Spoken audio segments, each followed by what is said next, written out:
नमस्कार. आजच्या भागामध्ये इथे पार्थ आणि नंदिनी या दोघांची भेट पुन्हा एकदा भास्कर सरांच्या पार्टीमध्ये झालेली असते. दोघे एकमेकांना नकळतपणे बघतात आणि जेव्हा बघतात तेव्हा लगेच एकमेकांना ओळखतात आणि म्हणतात की तुम्ही इथे. दोघेही एकमेकांना विचारतात. तेव्हा इकडे धनंजय काका म्हणत असतात की तुम्ही दोघेजण एकमेकांना ओळखता का? तेव्हा दोघेजण एकमेकांच्या तोंडाकडे बघायला लागतात. त्यानंतरला काव्या आणि जीवा दोघांचा एकमेकांना धक्का लागतो. तेव्हा काव्या म्हणत असते, सॉरी हां सॉरी. बघते तर काय, समोर जीवा असतो. तेव्हा काव्या म्हणते, जीवा तू इथे काय करतोयस? तू इथे नेहमीप्रमाणे माझा पाठलाग करत आलायस ना, खरं खरं सांग. तेव्हा जीवा म्हणतो, अगं असं काय करतेयस? मी तुझा पाठलाग कशाला करू? तेव्हा काव्या म्हणते, जीवा हे बघ, मी इथे ना माझ्या आईवडिलांबरोबर आले आणि सोबत आहे ना माझी बहीण पण आहे.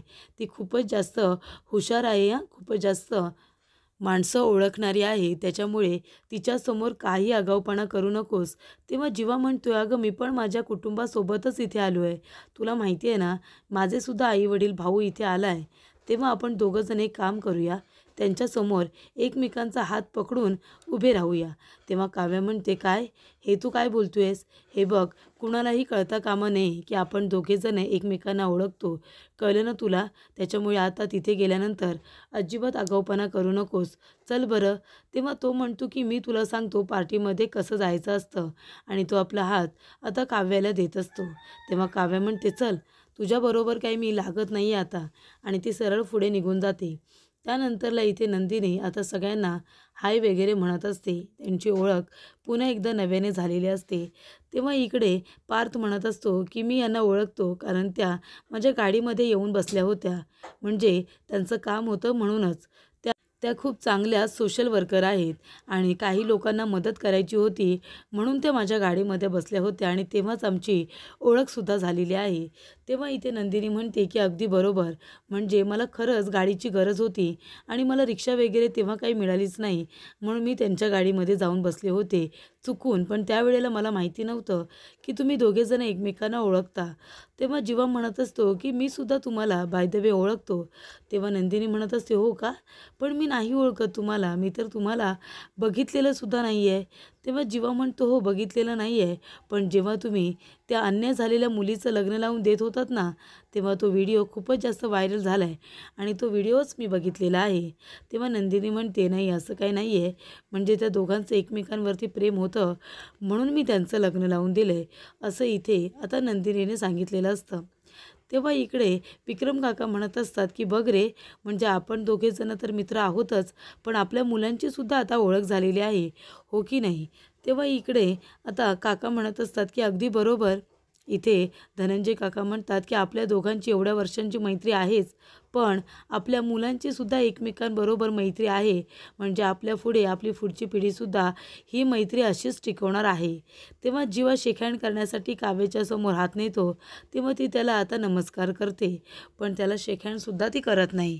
त्यानंतरला इथे भास्कर काका येतात आणि विक्रमचं आणि धनंजयचं दोघांचंही स्वागत करतात. तर इकडे विक्रम काकांनी सुद्धा बुके आणलेला असतो आणि त्याचबरोबर धनंजय काकांनी सुद्धा बुके आणलेला असतो इथे सत्कार करण्यासाठी. आणि ते म्हणतात की सर, आम्ही तुम्हाला कसं काय विसरू? म्हणजे तुम्ही जेव्हा सुरुवात केली होती तेव्हा आम्ही तुमच्याबरोबर होतो, पण जेव्हा आम्हाला स्वतःच्या कंपन्या स्वतंत्र उभ्या करायच्या होत्या तेव्हा तुम्ही आम्हाला अडवून ठेवलं नाही, तर तुम्ही आम्हाला आमचं काम करू दिलंत. त्यासाठी खरंच खूप थँक्यू सर. त्यानंतरला त्यांची छान विचारपूस होत असते. तेवढ्यातच इथे आता शनाया, जी भास्कर सरांची मुलगी आहे, ती सतत पार्थकडे बघत असते, कारण पार्थ तिला आवडलेला असतो. तेव्हा ती विचारते की डॅड, तो कोण आहे जो हँडसम हंग तिथे उभा आहे? तेव्हा इकडे भास्कर काका म्हणतात, अगं तो कोण म्हणजे माझ्या एक्स एम्प्लॉईचा मुलगा आहे. आता त्यांचं स्वतंत्र कामसुद्धा सुरू आहे, त्यांची स्वतःची कंपनी आहे. तेव्हा इकडे शनायाला पार्थ आता आवडलेला असतो. तेव्हा इथे आता पार्थ आणि नंदिनी दोघेजणं जेव्हा गप्पा मारत असतात तेव्हा तिचे वडील म्हणतात, मग जा, तुला जर आवडला असेल तर जाऊन बोल त्याला. तरी ते पार्थ आता नंदिनीला भेटत असतो. तो म्हणतो, बघितलंत ना, म्हणजे योगायोगाने आपले वडीलसुद्धा एकमेकांचे मित्रच आहेत आणि आपणसुद्धा सारखे सारखे भेटतोय. तेव्हा नंदिनी म्हणते, हो ना, म्हणजे वाटलंसुद्धा नव्हतं की आपण एकदा पुन्हा असे भेटू म्हणून. तेव्हा पार्थ म्हणत असतो, तुम्हाला माहिती आहे का, आपण जर एक साथ 2-3 वेळा भेटलो ना, तर आपण सातत्याने भेटत राहतो. तेव्हा नंदिनी म्हणते, हो का, मला तर माहिती नव्हतं, पण मला आवडेल तुम्हाला सारखं सारखं भेटायला. त्यानंतरला इथे हे सगळं ऐकून पार्थला छानच वाटतं. तेव्हा इकडे शनाई आता सारखी पार्थकडे बघत असते, कारण तिलासुद्धा पार्थबरोबर आता मैत्री करायची असते. तेव्हा इकडे आता भास्कर काका यांच्या पार्टीमध्ये धनंजय आणि विक्रम हे दोघंजण कितीतरी वर्षानंतर भेटलेले असतात. धनंजय काका म्हणतात, मग आता काय लांबूनच माझ्याशी बोलणार आहेस का?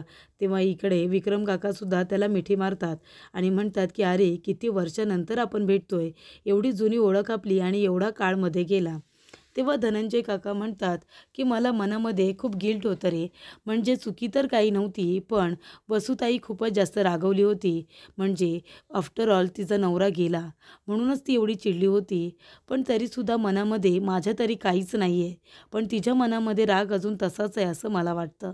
तेव्हा इकडे विक्रम म्हणत असतो, असू दे रे, तुझ्या मनात काही नाही आहे ना, वसुताईसुद्धा कालांतराने सगळं काही विसरून जाईल. तू नको अजिबात मनाला लावून घेऊस. मी तर उलट म्हणतो की पुढच्याच आठवड्यात आम्ही तुझ्या घरी येतोय. तेव्हा धनंजय म्हणतो की मोस्ट वेलकम, मोस्ट वेलकम. तुम्ही नक्की या, मी तुमची वाट बघतोय. तर इथे या दोघांचा आता भेटण्याचा प्लॅनसुद्धा झालेला असतो. त्याच्यानंतर इथे पार्थ म्हणत असतो, मलासुद्धा तुम्हाला सारखं सारखं भेटायला नक्कीच आवडेल. आपण पुन्हा एकत्र यायला पाहिजे. सगळेजण आलो तर आणखीनच मजा येईल. त्यांचं बोलणं चालूच असतं तेवढा शनाई येते आणि म्हणते की हाय पार्थ, मी शनाया. आपण दोघेजण एकमेकांना लहानपासूनच ओळखतो. मी भास्कर मोहिते यांची मुलगी. तेव्हा इकडे पार्थ म्हणतो, हो का? त्याच्यानंतर ते दोघंजणं आता बोलत असतात. इथे शनाया त्याला कंपनीबद्दल विचारत असते. ती सांगत असते की मी सुद्धा याच इंडस्ट्रीमध्ये आहे, मी पप्पांना मदत करते.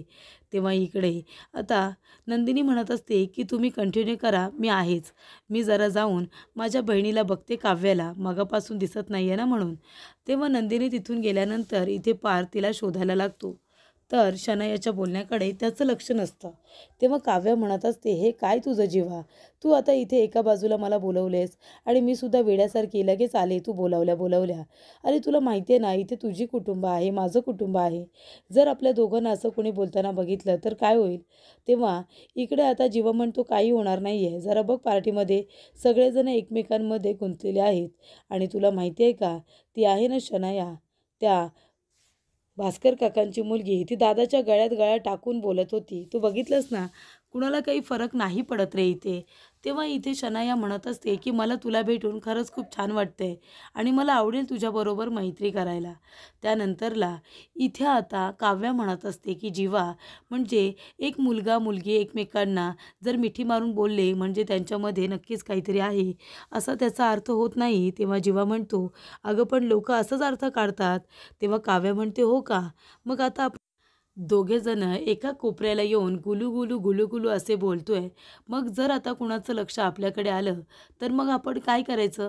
आपल्याला जेव्हा सगळेजण प्रश्न विचारतील तेव्हा आपल्याकडे काही उत्तर आहे का द्यायला? नाही ना. तेव्हा जीवा, आता मी इथे थांबणार नाही, आता मी जाणार आहे कुणीतरी बघायच्या आधी, नाहीतर एवढ्या सगळ्या प्रश्नांची उत्तरं मला द्यावी लागतील. तेव्हा इथे पार्थसुद्धा आता नंदिनीला शोधत असतो. तर नंदिनी काही लोकांबरोबर गप्पा मारत तिथे उभी राहिलेली असते. पार्थचं लक्ष जातं. तेव्हा पार्थ आता नंदिनीकडे बघतोय हे आता शनायाला कळलेलं असतं. शनाया म्हणत असते की अच्छा, म्हणजे हा पुन्हा त्या मुलीबरोबर बोलायला जाणार आहे, पण काही झालं तरीसुद्धा मी त्याला त्या मुलीपासून आता लांबच ठेवेन. तेव्हा इकडे केक वगैरे ते आलेला असतो आणि त्याच्या आधी एका म्हाताऱ्या बाईसाठी वेटरने पाणी आणलेलं असतं. तेव्हा शनाई आता वर बघत चालत असताना तिचा वेटरला धक्का लागतो आणि पाण्याचा ग्लास उलटतो. सगळं पाणी आजीच्या साडीवरती पडतं. तेव्हा इथे शनाया म्हणत असते की दिसत नाही का तुम्हाला, मी जाते ते, मुद्दामून मधून मधून चालतंय का? तेव्हा इथे शनाया म्हणत असते, आणि काय हो आजी, तुम्ही पण काय अशा मध्येच बसलात, तुम्हाला एका बाजूला बसता येत नाही का? तेव्हा नंदिनी त्यांनी म्हणते, आजी तुमची साडी ओली झाली का? थांबा मी तुम्हाला क्लीन करून देते. तेव्हा आजी म्हणतात, नाही नको जाऊ दे, अगं तर होईल ती ड्राय. तेव्हा नंदिनी म्हणते, नाही थांबा, मला जरा पुसून तर काढू दे, तुमची साडी ओली झाली आहे ना म्हणून. तेव्हा विक्रम काका म्हणत असतात की बघितलंस मानिनी, अगं ही धनंजयची मुलगी आहे ना, तिच्या मनामध्ये किती कळवळ आहे, तू बघितलंस का? अगं कशी त्या म्हाताऱ्या बाईजवळ धावत आली बघ तिची मदत करायला. खूपच चांगली मुलगी आहे. तेव्हा इथे शनाया मात्र पार्थकडे बघत असते आणि पार्थची पूर्ण नजर ही फक्त आणि फक्त नंदिनीवरती असते. तेव्हा शनाया म्हणत असते, काही जरी झालं ना तरीसुद्धा हा पार्थ माझाच आहे आणि मीच याला मिळवणार. तेव्हा शनाया आपल्या वडिलांना आता डिरेक्टली सांगते की हा कोण आहे, तर माझ्या एक्स एम्प्लॉईचा मुलगा आहे पार्थ. तेव्हा शनाया म्हणते की पार्थ मला खूपच जास्त आवडला आहे. तेव्हा इकडे पण त्याची नजर मात्र तुमच्या एक्स एम्प्लॉईच्या मुलीकडे आहे. तेव्हा इकडे आता म्हातारीचा मुलगा येतो आणि म्हणतो, काय झालं, काही गडबड झाली का? तेव्हा इथे आजी म्हणतात की नाही रे, गडबड झाली होती पण ह्या गोड मुलीने सगळं काही सांभाळून घेतलं. तेव्हा इथे त्या आजींचा मुलगासुद्धा नंदिनीला थँक्यू म्हणत असतो. तेव्हा नंदिनी म्हणते, नाही काहीच हरकत नाही आहे, एवढं काही झालेलं नाही आहे. तेव्हा नंदिनी म्हणते की आजी, जर तुम्हाला काही लागलं ना तर मला नक्की सांगा, मी इथेच आहे, मला तुम्ही आवाज द्या. तेव्हा इथे आजी म्हणतात, हो नक्कीच. तेव्हा इकडे सगळेजण आता नंदिनीचं कौतुकच करत असतात. तेव्हा शनायाला राग येतो आणि शनाया म्हणते की त्या वेटरची सगळी चुकी आहे, त्याने पाणी सांडवलं. तेव्हा आजी म्हणत असतात, नाही त्याची चुकी नाही आहे, तू वर बघून चालत होतीस, तो मला पाणी द्यायला बरोबर जागेवरती आला होता. तेव्हा शनाया म्हणते, म्हणजे तुम्हाला काय म्हणायचं आहे, या सगळ्यामध्ये माझी चूक आहे असं म्हणायचं आहे का तुम्हाला? तेव्हा इथे शनायाला तर राग येतो. तेव्हा पार्थ म्हणत असतो, बरं बरं ठीक आहे, जे झालं ते झालं, तुम्ही सगळेजण आता पार्टी एन्जॉय करा बरं, एवढं रागाने बोलायची काही गरज नाही आहे. तेव्हा नंदिनी आणि पार्थ दोघेजण बोलत असताना पुन्हा तिथे शनाया येते त्याने म्हणते की पार्थ, अरे जरा 1 मिनटं इकडे ये ना. तेव्हा पार्थ म्हणतो, काय काय करताय काय तुम्ही? तेव्हा शनाया म्हणते, अरे काय करताय म्हणजे काय, आता आपली छान ओळख झाली, आपण एका इंडस्ट्रीमध्ये आहोत, मग आता एक सेल्फी तर झाला पाहिजे ना. तेव्हा पार्थ म्हणतो, सेल्फी वगैरे कशाला, मी काही कोणी सेलिब्रिटी नाही आहे. तेव्हा शनाया म्हणते, आता तू होणार आहेस, कारण तू मला आवडला आहेस, हो की नाही? मग जर तू मला आवडला आहेस तर मग तू सेलिब्रिटी आहेस ना. तेव्हा इथे आता पार्थ म्हणत असतो की नाही, असं काही नाही आहे.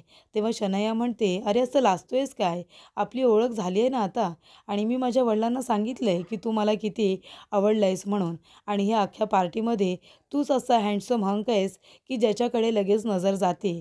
मग आता तुझ्याबरोबर एखादा फोटो काढायला नको का? एका मुलीने कॉम्प्लिमेंट दिल्यानंतर तिला थँक्यूसुद्धा म्हणायचं असतं. तेव्हा इकडे आता तिलासुद्धा पार्थ थँक्यू म्हणत असतो. त्यानंतरला इथे आता आईस्क्रीम खात बसलेली असते काव्या. ती म्हणते, नाही नाही, ही एवढी छान नाही आहे. तेव्हा तिथे जीवा येतो आणि म्हणतो की ती एवढी छान नाही आहे, मग ही खाऊन बघतेस का, ही कशी आहे ती? काव्या म्हणते, नाही नको. तेव्हा इथे जीवा म्हणत असतो की तू आपली मला इग्नोर करतेस, पण मी आपला येतोय गरीब बिचारा, एवढं तुझ्यावरती प्रेम करतो, सारखा सारखा येतो अपमान करायला. त्याच्यानंतरला इथे जीवा आपली आईस्क्रीम आता काव्याला भरवतो आणि त्याच्यानंतरला ती आईस्क्रीम काव्याला खूप जास्त आवडते. जीवा म्हणतो की आता मी खाऊन बघतोय आणि तो म्हणतो, वा, ही आईस्क्रीम मगाचपेक्षा खूपच जास्त छान लागते, हा फ्लेवर छान आहे. तेव्हा काव्या त्याच्याकडे बघायला लागते. तेव्हा तो लगेचच शांत होतो. त्यानंतरला इथे नंदिनी आता हसत असते. पार्थ म्हणत असतो, काय तुम्ही काय हसताय, तुम्ही लगेच गायब होता? तेव्हा नंदिनी म्हणते, मी गायब होते? अहो ती शनाया नाही का मगाशी माझ्यासमोरून तुम्हाला खेचत ओढत घेऊन गेली. तेव्हा इथे पार्थ म्हणतो, हो ना. तेव्हा इकडे नंदिनी म्हणत असते, पण ती मुलगी खूप छान आहे आणि तुमच्याजवळ जास्त बोलते आहे. तेव्हा पार्थ म्हणतो, हो पण मला तिची सवय आवडत नाही आहे. तेव्हा नंदिनी म्हणते, का तुम्हाला का सवय आवडत नाही आहे? मला तर वाटलं की तुम्हाला तिची कंपनी खूपच जास्त आवडली. तेव्हा पार्थ म्हणतो, तुम्हाला कसं कळलं की मला तिची कंपनी आवडली आहे ते? तेव्हा नंदिनी म्हणते, हो मला असं वाटलं. तेव्हा पार्थ म्हणतो, पण तुम्हाला चुकीचं वाटलेलं आहे. तेव्हा नंदिनी म्हणते, हो का, म्हणजे पहिल्यांदा माझा अंदाज चुकला वाटतं. तेव्हा इकडे पार्थ म्हणतो, बरोबर, म्हणजे तुम्ही हे सगळं मुद्दामून बोलताय तर. दोघेजण एकमेकांजवळ हसत बोलत असतात. तेव्हा विक्रम बघतो आणि मानिनीसुद्धा बघत असते आणि म्हणते, दोघेजण एकमेकांजवळ किती हसत बोलतायत ना. तर इकडे शनाया म्हणत असते की डॅड, मला पार्थ खूप आवडला आहे, तुम्ही एक काम करा, तुम्ही त्याच्या डॅडजवळ बोलून घ्या, कारण त्याला तुमच्या एक्स एम्प्लॉईची मुलगी खूप आवडली, तो तिच्याकडे जास्त बघतोय, पण मला हा हिरा आता गमवायचा नाही आहे, मला त्याच्याशी लग्न करायचं आहे, तुम्ही त्याच्या वडिलांशी बोलून घ्या. तर इथे नंदिनी आणि पार्थ दोघेजण बोलत असताना मात्र इथे ही जोडी आता पार्थच्या आईवडिलांना खूप आवडलेली असते. तर पुढील भागामध्ये आपण बघूया, इथे रम्या पार्थला म्हणत असते की मी तुझ्यासाठी एक गिफ्ट आणलं आहे आणि ती ते गिफ्ट आता पार्थला देते. तर नंदिनी म्हणत असते की आरोही आत्ताच्या आत्ता कॉलेजला जायचं आणि त्या मुलाला सॉरी म्हणायचं. तेव्हा इथे आरोही येते आणि युगला सॉरी म्हणत असते. ते म्हणते की मला तुला सॉरी म्हणायचं आहे. तेव्हा युग तिच्याकडे लक्ष देत नाही. तो एकदम फास्टमध्ये गाडी चालवतो आणि खाली चिखल असतो तो सगळा आता आरोहीवरती, चेहऱ्यावरती, तिच्या कपड्यांवरती उडवतो. तर इथे काव्या जीवाला म्हणत असते की आहे ना, उद्यापासून आहे ना मी उशिरा येणार आहे, मग तुला कळेल. तेव्हा जीवा म्हणतो आणि मी जर आलोच नाही तर काव्या त्याच्या तोंडावरती हात ठेवते. तिला हे ऐकवंसुद्धा नाही. त्यानंतर इथे आता पार्थ म्हणत असतो की एवढ्या लवकर मला लग्न करायचं नाही आहे. तेव्हा इकडे मानिनी म्हणत असते, नंदिनीबरोबर सुद्धा नाही का?